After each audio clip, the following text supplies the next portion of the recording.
बच्चों, YouTube video में आपका स्वागत है। हमने इससे पहले 1.1 की वीडियो बना ली है और 1.1 के हमने थर्ड क्वेश्चन तक कर लिया है। अब हम 1.1 को कंप्लीट करेंगे इस वीडियो में, तो स्टार्ट करते हैं।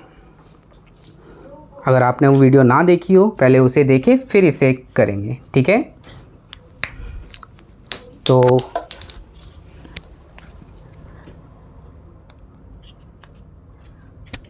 क्वेश्चन नंबर हमने कर लिया था, क्वेश्चन नंबर हमने थर्ड तक कर लिया था। हम क्वेश्चन नंबर 4 पे हैं अभी।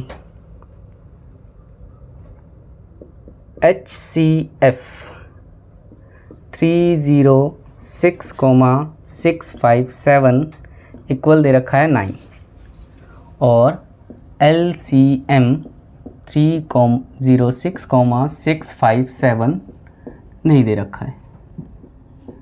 तो हमारे पास चार चीज़ें होती हैं, HCF 2 नंबर और LCM, ठीक है। टोटल 4 चीज़ें होती हैं। 4 में से कोई भी एक चीज़ ना हो तो हमें फॉर्मूला लगाना होता है। कौन सा फॉर्मूला? वो वेरीफाई वाला। वेरीफाई वाला क्या फॉर्मूला था?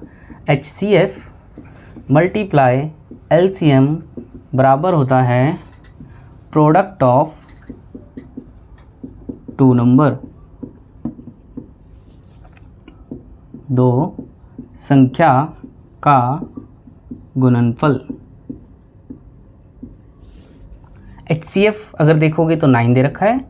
LCM नहीं दे रखा तो LCM को LCM छोड़ देंगे और प्रोडक्ट ऑफ 2 नंबर में हमारे 306 मल्टीप्लाई 657 आ जाएगा। LCM को यहीं छोड़ देंगे और 306 मल्टीप्लाई 657 डिवाइड बाय 9। मल्टीप्लाई वाला इधर आके डिवाइड हो जाएगा। 9 से चाहो इसे काट लो या इसे, मर्जी तुम्हारी। 9 7 जा 63, बच गया 2 कैरी और 9 3 जा 27, तो 73 आ गया। तो LCM आ जाएगा हमारा 306 मल्टीप्लाई बाय 73। तो मल्टीप्लाई करके चेक करते हैं। तो 6 3 जा 18 का 8, 1 कैरी, 1 3 3 जा 9 और 7 6 जा 42 का 2, 4 कैरी, 4 7 3 जा 21। तो ये आ गया 8 3 3 1 कैरी और ये 2 और 2। तो हमारा LCM आ गया है 2 2 3 3 और 8। बस इस क्वेश्चन में इतना ही ध्यान रखना है। हमारे पास 4 चीज़ें होती हैं, 2 नंबर होते हैं और HCF LCM होते हैं। इन चारों में से कोई भी एक मिसिंग फिगर होगी तो तुम्हें ये फॉर्मूला लगाना है, ठीक है। ये क्वेश्चन कंप्लीट हुआ है। इसका एक एक्स्ट्रा क्वेश्चन देखते हैं पहले। मान लेते हैं हर चीज़ फॉर्मूला तो लगेगा ही।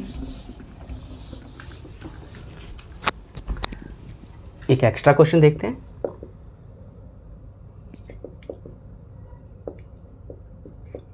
मानते हैं कि HCF दे रखा है तुम्हें 30, LCM दे रखा है 360 और एक नंबर दे रखा है, एक नंबर है हमारे पास 90, ठीक है। तो सेकंड नंबर हमें नहीं पता है। इस क्वेश्चन में सबसे पहले तुम्हें लेट करना होगा सेकंड नंबर को। लेट कर लेंगे सेकंड नंबर यानी कि दूसरी संख्या को मान लेंगे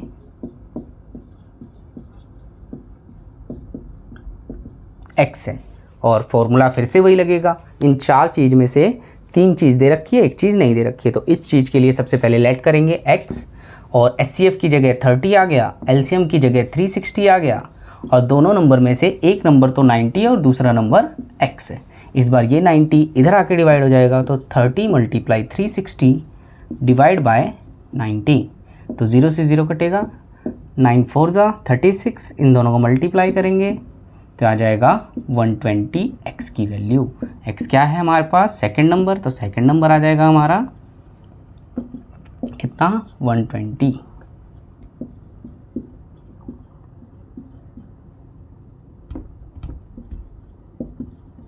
तो ये सवाल कंप्लीट होता है और एक्स्ट्रा सवाल भी कर लिया है इसका हमने। अगला क्वेश्चन देखते हैं। क्वेश्चन नंबर 4 हो गया हमारा complete. Question number 5।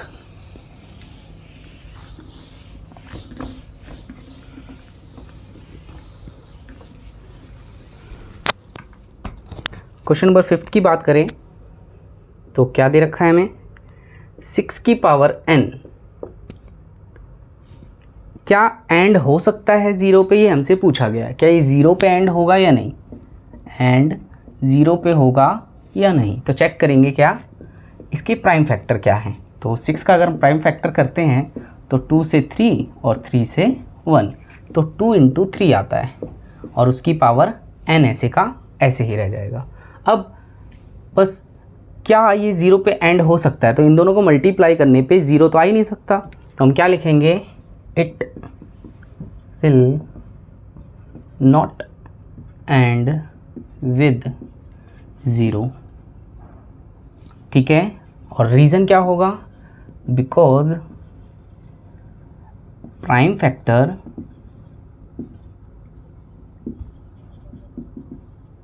Is not in the form of 2 × 5। ठीक है, 2 × 5 क्यों, क्योंकि 2 × 5 करने पे एंड में क्या आ जाएगा 0। तो 2 और 5 का अगर यहाँ पे आता, 2 और 5 आता तो ये 0 पे एंड होता। अगर 2 और 5 नहीं आ रहा इसका मतलब ये 0 पे एंड नहीं होगा। हिंदी में क्या लिखोगे, यह शून्य पर समाप्त नहीं होगा। रीज़न क्या होगा, क्योंकि इसका अभाज्य गुणनखंड 2 × 5, पावर कुछ भी हो सकती है, m और n का मतलब है पावर कुछ भी हो, कोई फ़र्क नहीं पड़ता हमें, के रूप का नहीं है। ठीक है, तो ये क्वेश्चन कंप्लीट होता है। बस इतना ध्यान रखना, 2 और 5 अगर आएगा तो 0 पे एंड हो सकता है। 2 और 5 के अलावा कुछ नंबर होगा तो चलेगा, लेकिन 2 और 5 ज़रूरी है उसमें आना। तो ये क्वेश्चन कंप्लीट है। अगला क्वेश्चन देखते हैं, question number 6।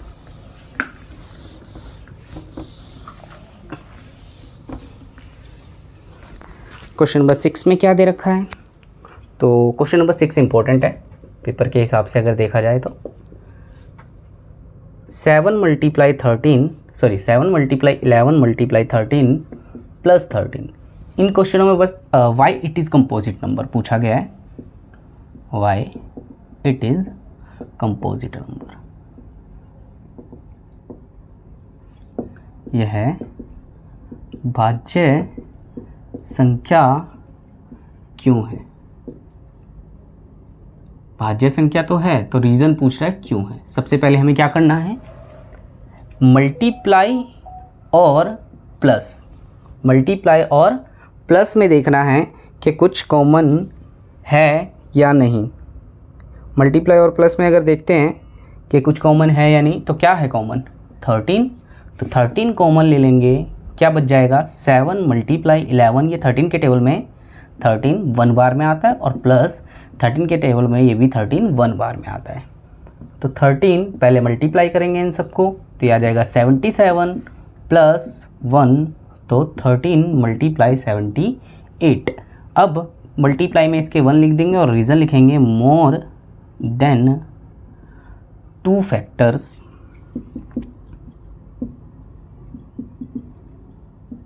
So it is composite number. Composite number की डेफिनेशन जो होती है वो यही है, more than 2 factors so it is composite number. 2 से अधिक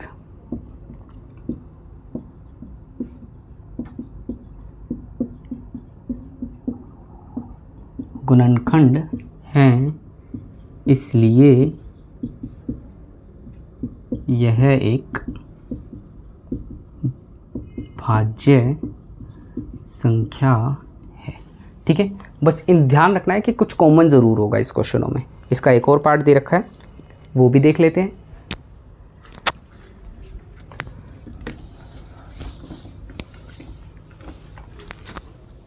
क्वेश्चन है 7 × 6 × 5 × 4 × 3 मल्टीप्लाई 2 मल्टीप्लाई 1 और प्लस में 5। तो देखो फिर से यहाँ तक मल्टीप्लाई है और ये प्लस वाला नंबर आ गया। यहाँ पे भी क्या कॉमन है 5, तो 5 कॉमन ले लेंगे। इस पे क्या बच जाएगा 7 मल्टीप्लाई 6 मल्टीप्लाई 5 के टेबल में 5 1 बार में आता है, मल्टीप्लाई 4 मल्टीप्लाई 3 मल्टीप्लाई 2 और मल्टीप्लाई 1 ऐसे का ऐसे, और 5 के टेबल में 5 1 बार में आता है। तो क्या बच गया 5, इन सब को मल्टीप्लाई करेंगे यहाँ तक तो क्या आ जाएगा हमारे पास, इन सबको मल्टीप्लाई करेंगे तो 1008 और प्लस में 1 ऐसे का ऐसे। 5 मल्टीप्लाई से प्लस कर लेंगे तो 1009 और मल्टीप्लाई में क्या लिख लेंगे 1, और लाइन बिल्कुल सेम रहेगी हर क्वेश्चन के लिए, more than 2 factor so it is composite number. ठीक है, इसका एक एक्स्ट्रा क्वेश्चन भी देख लेते हैं। मान लेते हैं क्वेश्चन अभी भी यही है, बस एक एक्स्ट्रा क्वेश्चन देखते हैं।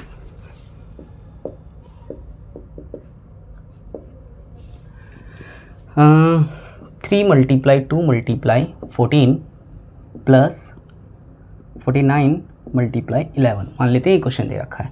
तो अब तुम देखोगे मल्टीप्लाई यहाँ से यहाँ तक है और फिर प्लस के बाद ये नंबर है कॉमन। अगर सेम नंबर की बात करें तो पिछले क्वेश्चन में सेम था कॉमन, लेकिन इस बार क्या है, ये जो नंबर है ये दोनों के दोनों किसके टेबल में आते हैं 7 के टेबल में, तो इसलिए 7 कॉमन है। ठीक है, कई बार ऐसा होगा कि डायरेक्ट कॉमन नहीं होगा, ये दोनों किसी के टेबल में आते होंगे, तो जैसे यहाँ पे 7 के टेबल में आते हैं तो 7 कॉमन आ गया।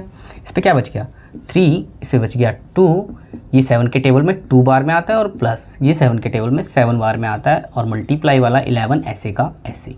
इधर अलग मल्टीप्लाई करेंगे, इधर अलग मल्टीप्लाई करेंगे, तो 7 पहले मल्टीप्लाई करेंगे 2 2 ज़ा 4 3 ज़ा 12, 7 को 11 से तो 77, इन दोनों को प्लस करेंगे तो 7 मल्टीप्लाई 89 और मल्टीप्लाई में क्या लिख लेंगे 1। फिर से वही more than 2 factor so it is composite number.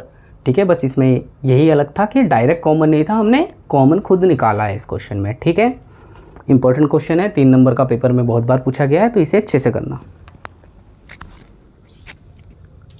Question number 7 और लास्ट क्वेश्चन है 1.1 का, फिर हमारा 1.1 कंप्लीट हो जाएगा।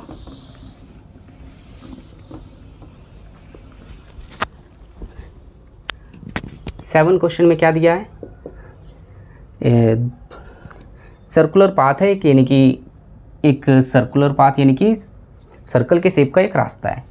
इसमें सोनिया है एक, जिसको एक राउंड लगाने में 17 मिनट लगते हैं इसके, और एक रवि है जिसको एक राउंड लगाने में 17 नहीं 18 मिनट, और इसे 12 मिनट लगते हैं। ठीक है,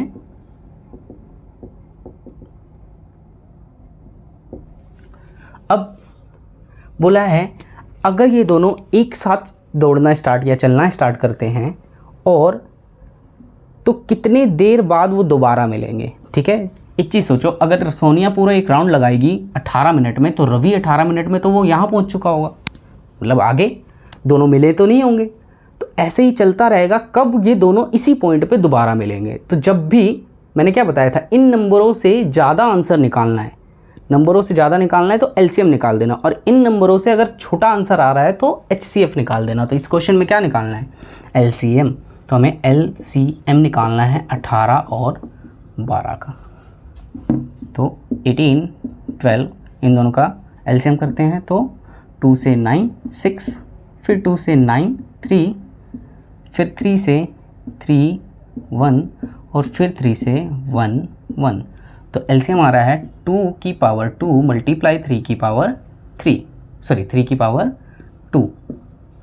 तो 2 2 ज़ा 4 3 3 ज़ा 9 और मल्टीप्लाई करेंगे तो 36। तो इसका मतलब आंसर क्या हो गया, they will meet again after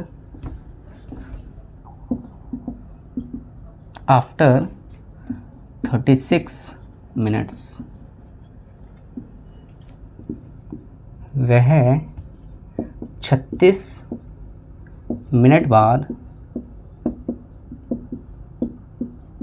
दोबारा मिलेंगे।